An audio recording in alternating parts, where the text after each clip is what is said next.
je m'appelle Adrien, je suis le fondateur de Péloche-moi, une entreprise qui propose de la vente d'appareils photo argentiques, de la réparation et du rachat. Sur la boutique en ligne, vous trouverez plus de 150 références d'appareils photo allant du réflexe jusqu'au point and shoot. Aujourd'hui, métier de réparateur, c'est un métier qui clairement a disparu avec la chute de l'argentique dans les années 2000. Réparer un appareil photo, il faut de la patience.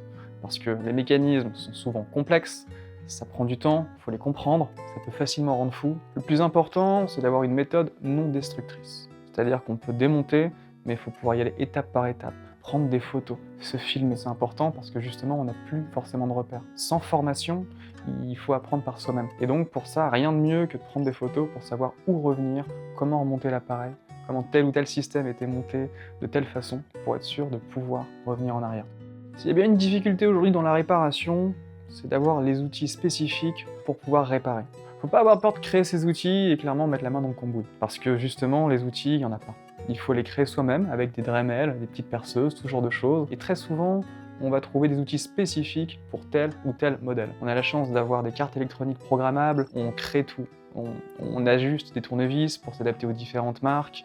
On crée avec ces fameuses cartes programmables des testeurs, d'obturateurs. J'ai, je pense, une vingtaine d'outils que je me suis créés déjà et je m'en sers régulièrement. Je suis bien content de les avoir. On gagne beaucoup de temps. Pour tester un appareil photo, dans un premier temps, il faut lui faire un diagnostic. Le diagnostic, il se fait assez facilement. On regarde les vitesses d'obturation, on regarde la précision de la cellule, on regarde si le courant qui vient de la pile y passe ou pas. Ça me permet déjà d'avoir un peu une idée de où chercher. Ensuite, je vais dans mon atelier. C'est une ouverture. On enlève le capot supérieur, le capot inférieur, on diagnostique, on regarde, on fait des tests, des mesures tout simplement. On prend le plus d'informations possible, on avance petit à petit, on enquête, et quand la panne est trouvée, on remonte. Aujourd'hui, je peux dire qu'il y a deux pannes qui ressortent clairement du lot. La première, c'est des fils qui cassent. Les piles, souvent, elles sont restées 20-30 ans dans les appareils photo, et en fait, quand elles vieillissent, elles coulent. Ce liquide qui coule, il a tendance à créer ce qu'on appelle de l'oxydation et ça mange les contacts électriques. Et donc, il faut refaire un peu d'électricité dans l'appareil photo. Ensuite, ce sont les graisses. Elles durcissent, ralentissent les mouvements de l'appareil photo. Il faut démonter l'appareil photo, enlever les anciennes graisses, mettre des nouvelles, et là on est reparti encore pour quelques années. La réparation, comme c'est un métier qui est devenu assez rare, j'ai énormément de demandes.